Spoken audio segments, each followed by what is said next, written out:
Alguma vez já sentiste aquela estranha sensação no peito? Aquele aperto que não desaparece mesmo quando tudo parece perfeito na relação?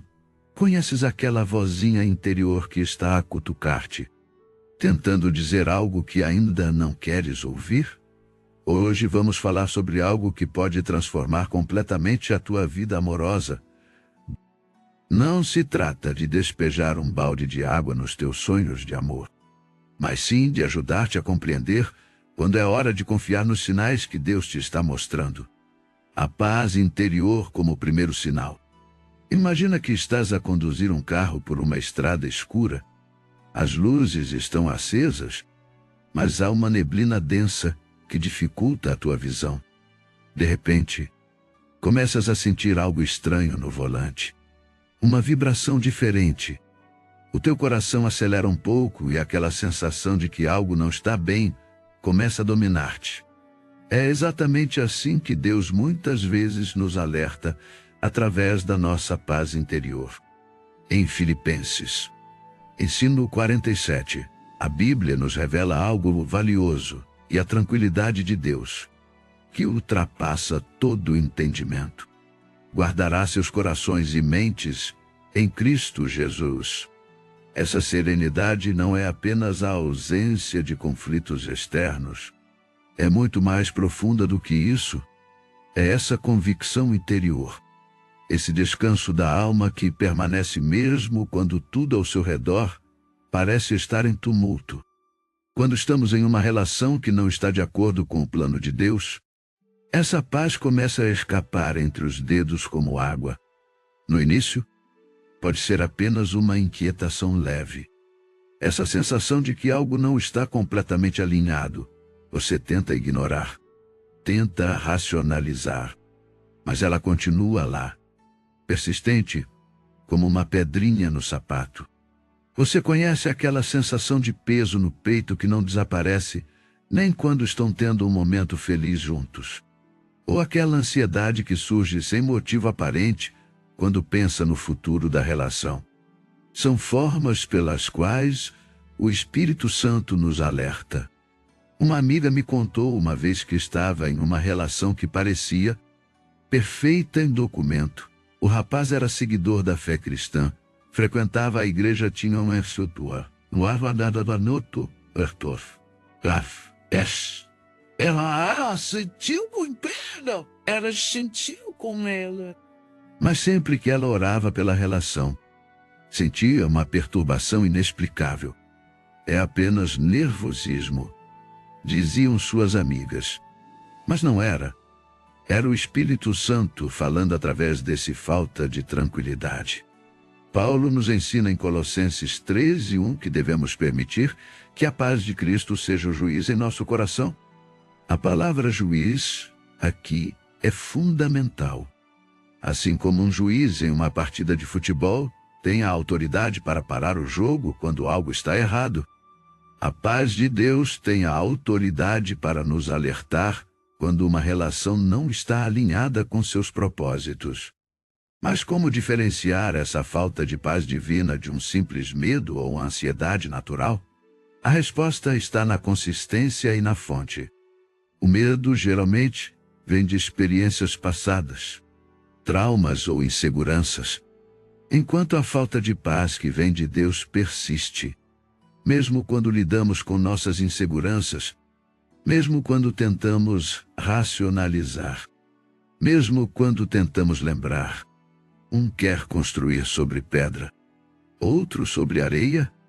No início, as diferenças podem parecer pequenas, mas com o tempo, quando as tempestades chegarem, essa base diferente pode fazer com que toda a construção desmorone. No início de um relacionamento, é fácil minimizar as diferenças de valores. Ele não está tão comprometido com a igreja, mas vai mudar. Ou ela não tem os mesmos princípios que eu, mas com o tempo vai entender. Mas a realidade é que os valores fundamentais raramente mudam apenas por um relacionamento. Em Amós capítulo 3, a palavra nos questiona. Não se trata apenas de concordar sobre qual restaurante ir. no fim de semana, mas sim nas coisas que realmente têm importância na vida. Pensa em questões essenciais como educar os filhos na fé, como gerir as finanças de forma cristã, a importância da vida em comunidade na igreja, o papel da oração e da palavra no dia a dia, a visão sobre o serviço e o ministério. Quando estes valores não estão alinhados, cada decisão torna-se uma batalha. Cada escolha torna-se uma negociação exaustiva. É como tentar dançar com alguém que está a ouvir uma completamente diferente. Em Provérbios 13 e 20, lemos: quem anda com sábios será sábio, mas o companheiro dos tolos sofrerá danos. Este versículo lembra-nos que as pessoas com quem nos relacionamos intimamente têm um impacto significativo no nosso caminho espiritual. Quando Deus não quer que estejamos com alguém, frequentemente essa incompatibilidade de valores manifesta-se de forma cada vez mais clara. No início, podemos tentar ignorar, fazer concessões, mas com o tempo, há diferenças fundamentais que começam a causar um desgaste profundo na relação. É como tentar misturar água e óleo. Por mais que tente agitar e forçar a mistura, naturalmente sempre se separarão da mesma maneira quando os valores essenciais são diferentes. Por mais que tentemos forçar uma união, a natureza distinta de cada um sempre se revelará através dos frutos da relação. Jesus nos ensinou algo muito poderoso em Mateus 7:16. Pelos frutos os conhecerão. Esta verdade não se aplica apenas às pessoas, mas também aos relacionamentos. Quando uma relação não está nos planos de Deus, os frutos que produz começam a se tornar cada vez mais evidentes. Pense em uma macieira. Não é necessário ser um especialista em agricultura para saber se a árvore está saudável ou não. Basta observar os frutos que produz. Um relacionamento é exatamente assim. Os frutos mostrarão se está ou não alinhado com a vontade de Deus. Quais são esses frutos que precisamos observar em Gálatas 5:22-23? Paulo fala-nos sobre os frutos do Espírito: carinho, alegria, serenidade, perseverança, simpatia, benevolência, lealdade, humildade e autocontrole, quando um relacionamento está fora da vontade de Deus. Em vez desses frutos, começamos a ver seus opostos. Em vez de paz, vem uma ansiedade constante. Em vez de alegria, uma tristeza sem motivo aparente. A paciência dá lugar à irritação frequente. É como se sua vida espiritual estivesse se desvanecendo aos poucos, assim como uma planta sem água. Uma amiga me contou que estava em um relacionamento que parecia perfeito por fora, mas percebia que sua vida de oração estava se tornando cada vez mais fria.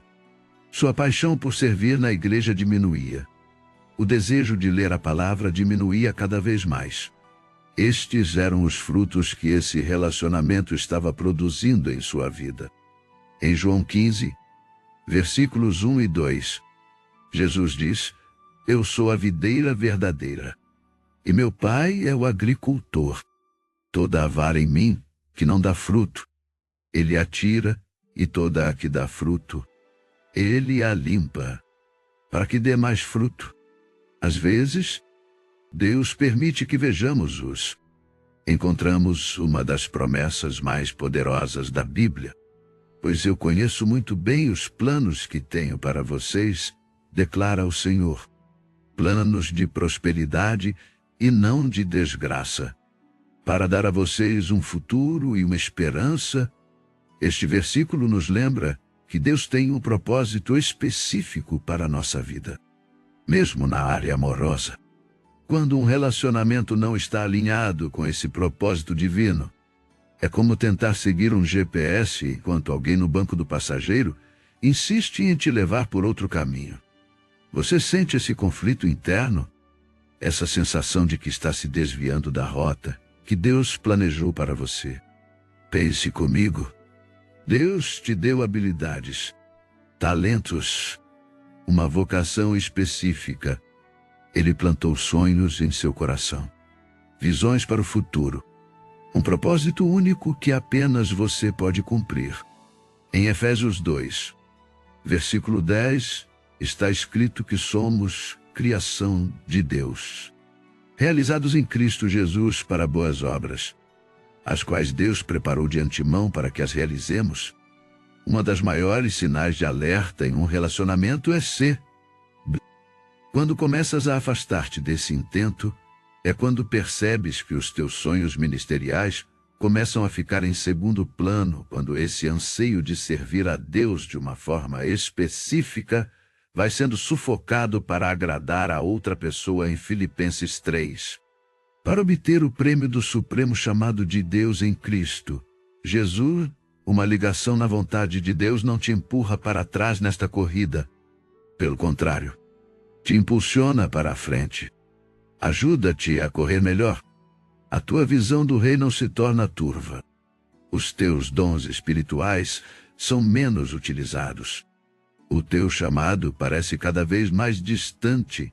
Em Provérbios 19, 21 lemos: muitos são os planos no coração do homem. 5. A relevância da prece em Tiago 1, 5. A Bíblia nos ensina algo crucial. Se alguém de vocês necessita de sabedoria, peça a Deus, que dá a todos generosamente e sem reprovação, e lhe será concedida. Quando falamos de relacionamentos, a prece não é apenas uma sugestão. É a nossa conexão direta com Deus para compreender a sua vontade. Você conhece aquela sensação de estar numa sala escura e, de repente, alguém acende a luz? A prece faz exatamente isso em um relacionamento. Ilumina áreas que talvez nem estivéssemos enxergando bem. Em 1 Tessalonicenses 5, 17. Somos instruídos a orar sem cessar. E isso inclui as nossas decisões amorosas. Algo que tenho observado ao longo dos anos, aconselhando pessoas, é que muita gente só reza depois que o problema já surgiu. É como chamar os bombeiros depois que a casa já está em chamas. A prece deveria ser a nossa primeira reação, não a última tentativa quando Deus não deseja que estejamos com alguém. Algo interessante acontece durante nossas preces. Em vez de sentir aquela paz e clareza que normalmente vem quando oramos, começas a sentir um peso, uma confusão. É como se toda vez que levas esse relacionamento diante de Deus, uma nuvem escura surgisse. Uma irmã me contou que sempre que orava por seu namoro, sentia um aperto no estômago. No início, tentou ignorar. Era só nervosismo, pensava. Mas quanto mais buscava a Deus em oração, mais forte se tornava essa sensação de que algo não estava bem. Deus estava usando o momento de oração para falar com ela. Em Filipenses 4, 6, 7, encontramos uma promessa incrível. Não se inquietem por nada. Em vez disso, em todas as ocasiões, com oração e súplicas, apresentem suas petições a Deus e deem-lhe graças.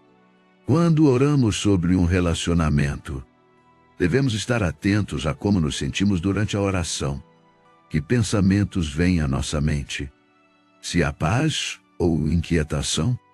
Se recebemos confirmações através da palavra? Se há clareza? Numa crescente confusão?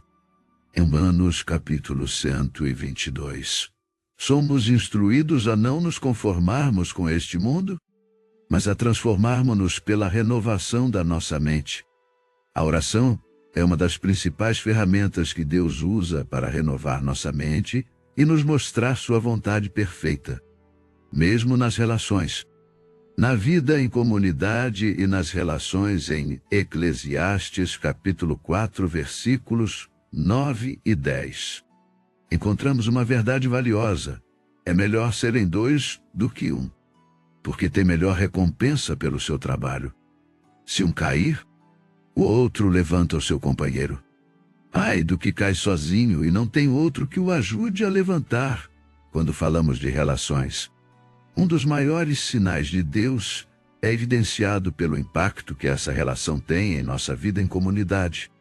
Conheces aquela pessoa que começa a namorar e desaparece da igreja, que se afasta dos amigos, que deixa de participar nos grupos de oração?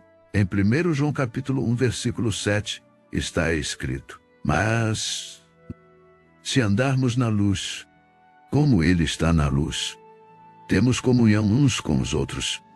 Quando uma relação começa a nos isolar da comunidade, uma das primeiras áreas afetadas é justamente nossa ligação com o corpo de Cristo. Em Mateus 6, 33, Jesus nos dá uma direção clara que deve orientar todas as nossas escolhas. Busquem em primeiro lugar o reino de Deus e a sua justiça, e todas essas coisas vos serão acrescentadas. É incrível como um relacionamento fora da vontade de Deus pode afetar profundamente nossa vida espiritual.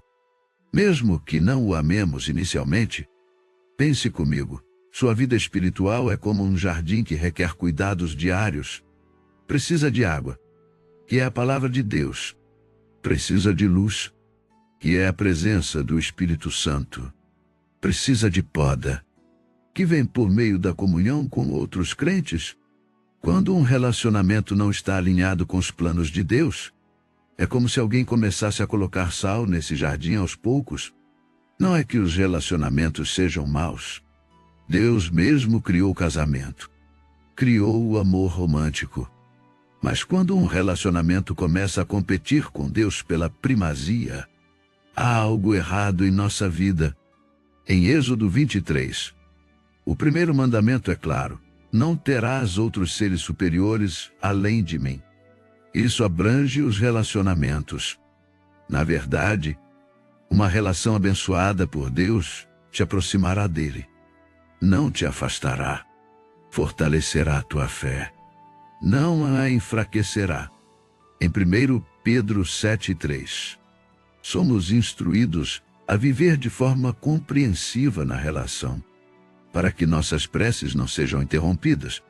Se perceberes que tua conexão com Deus está diminuindo, que tua fome pela palavra é menor do que teu desejo de orar está enfraquecendo, isso pode ser Deus te mostrando que algo não vai bem. Em Apocalipse 2:45, Jesus alerta a igreja de Éfeso: tenho contra ti que abandonaste teu primeiro amor. Lembra de onde caíste? Arrepende-te e faz as obras que fazias no início. Às vezes estamos tão focados em manter uma relação que nem percebemos que estamos abandonando nosso primeiro e mais importante amor, Jesus. Uma relação na vontade de Deus te incentivará a buscar mais a Deus. Te desafiará. Irá crescer espiritualmente, irá te apoiar em tua jornada com Cristo-se. Em contrapartida, talvez seja a hora de reavaliar e reconectar com a essência do teu relacionamento com Deus.